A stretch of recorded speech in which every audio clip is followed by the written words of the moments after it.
Should you launch ad hoc LinkedIn ads campaigns or keep it strictly evergreen? Let's have a debate on this week's episode of the LinkedIn Ads Show.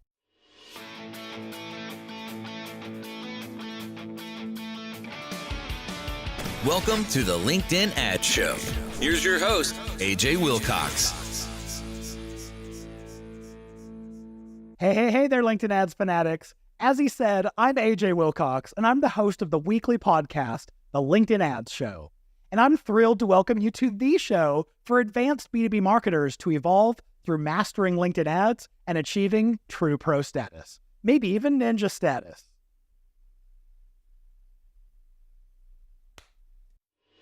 The LinkedIn Ads Show is proudly brought to you by B2Link.com, the LinkedIn ads experts.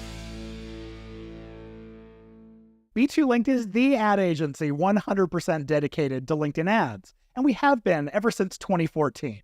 You know, back before it was cool. We've mastered the platform. We've figured out how to get you the very best traffic, the very best performance at the very lowest costs, which on a platform like LinkedIn that charges a premium, we found this is the best way to increase your ROI. We've even built internal reporting capabilities that LinkedIn themselves can't provide, so we always give our clients the very best insights. And really, it's just unfair to your competitors, but that's the way we like to play. If that sounds interesting to you and you'd want to explore working together, schedule your free discovery call at b2linked.com/discovery. All right, do you have a question, a review, or feedback for the show?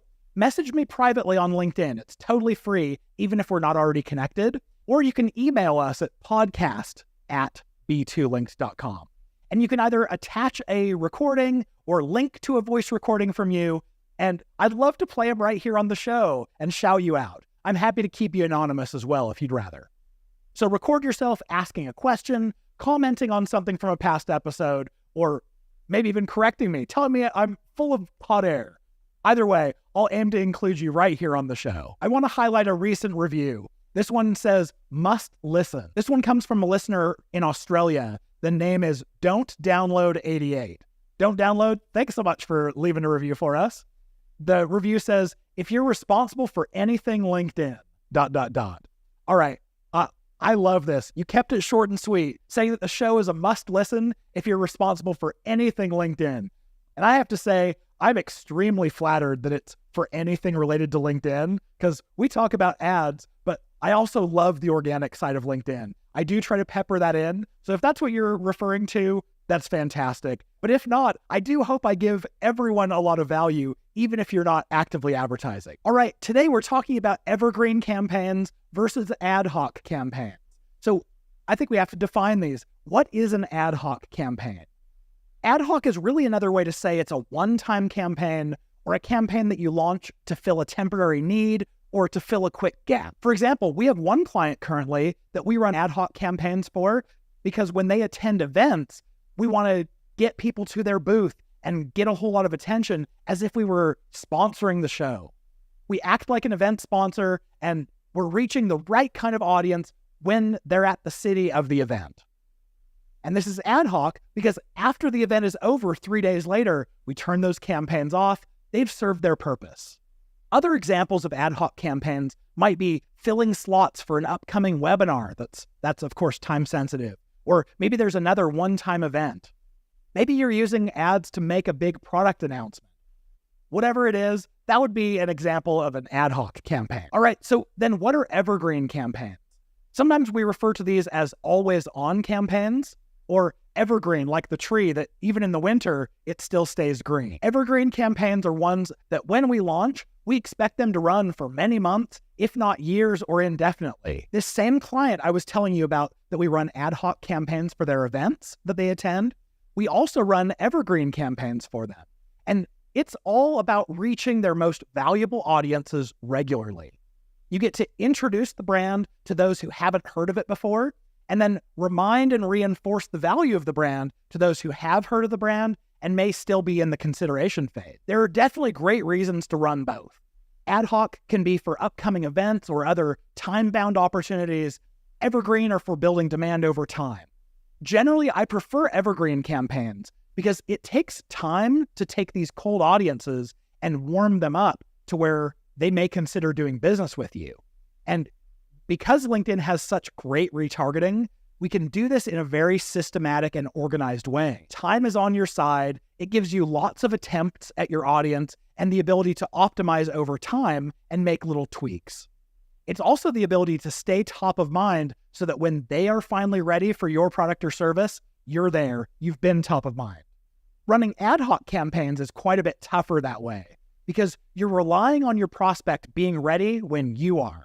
And since the time is tight, there's not much room for multiple attempts or any sort of mistake. Otherwise, you're not going to get the results that you want.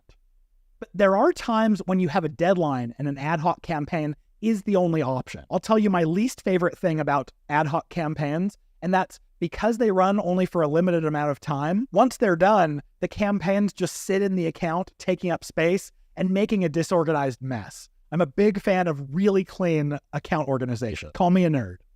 All right, so there are great reasons to run both Evergreen and ad hoc campaigns, and you can even run them at the same time.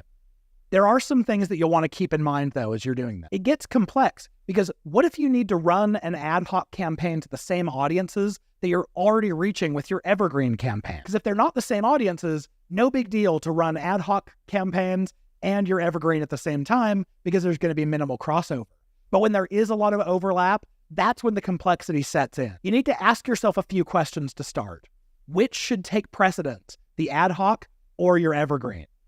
Do you want to run them in the same campaigns or to the same audiences but in different campaigns? And while your ad hoc or your special campaigns are running, should you shut your Evergreen campaigns off? How you answer these questions will dictate how much attention your ad hoc campaign gets and how much extra it's going to cost you. If you remember way back on episode 108 about the LinkedIn ads auction, you'll know that anytime that you have multiple campaigns that are targeting the same audience members, LinkedIn's auction has to make a choice about which of these campaigns is going to enter the auction and win the auction to get the impression served. And that's every time someone comes online who's in your target audience and there's an auction held for a potential impression. Now, sometimes the auction does a pretty good job of sharing traffic pretty evenly across multiple campaigns. Other times it totally fails miserably, and that is a risk to your ad hoc campaigns.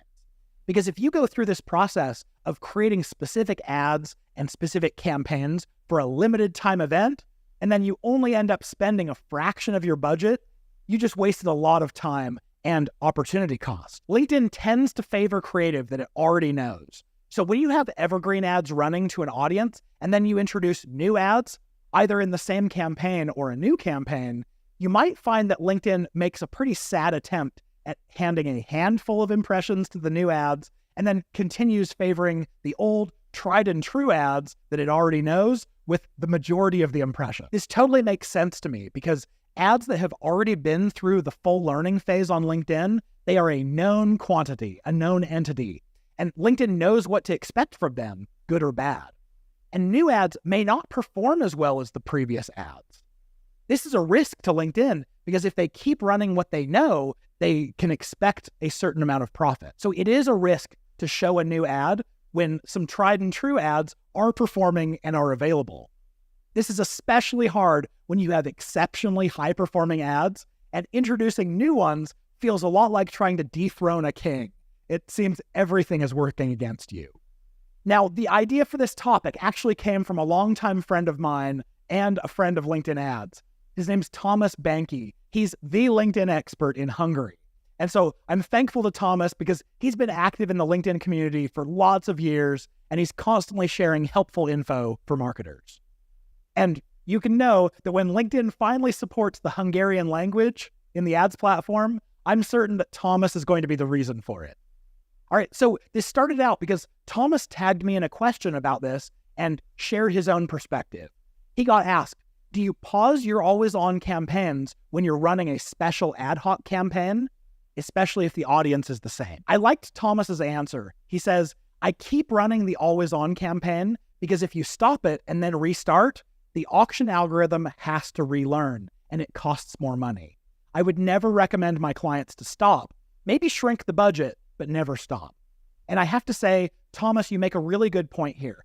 Anytime you pause a campaign, you do risk the campaign going back into a learning phase which can cause performance to drop suddenly and your costs to increase. But then the risk, if you reduce budget to launch your ad hoc campaign, is that the existing campaign could fight your new campaign in the auction and steal the majority of its impressions. But significantly reducing budgets and even bids is a great insurance policy against that happening. Here's how I handle this personally, though.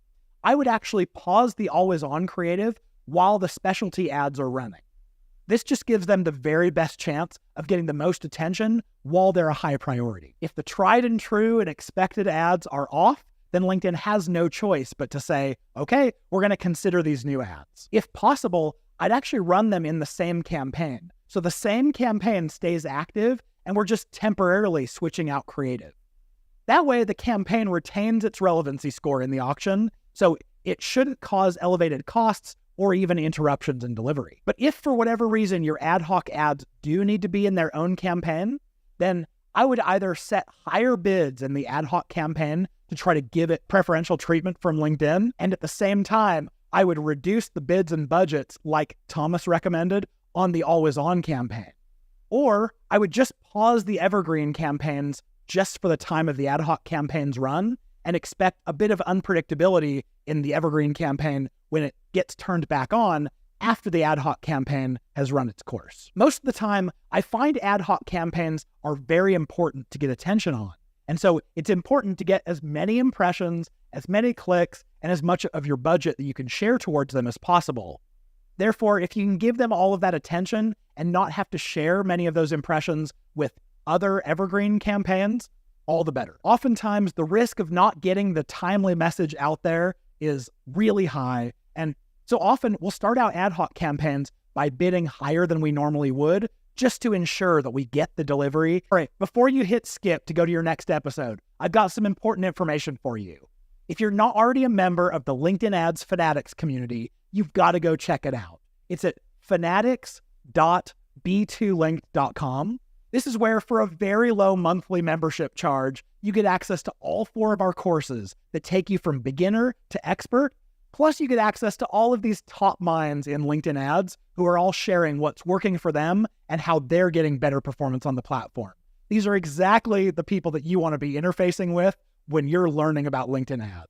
These are exactly the people you want to be interfacing with if you want to get the very most from your LinkedIn ad. If this is your first time listening, welcome. We're excited to have you here. Make sure to hit that subscribe button on your favorite podcast player, and then you'll hear us again next week. If you are a loyal listener, though, and you've been listening for a while, the biggest compliment you can pay us is going to Apple Podcasts and leaving a review. With any questions, suggestions, or corrections, reach out to us at podcast@b2linked.com.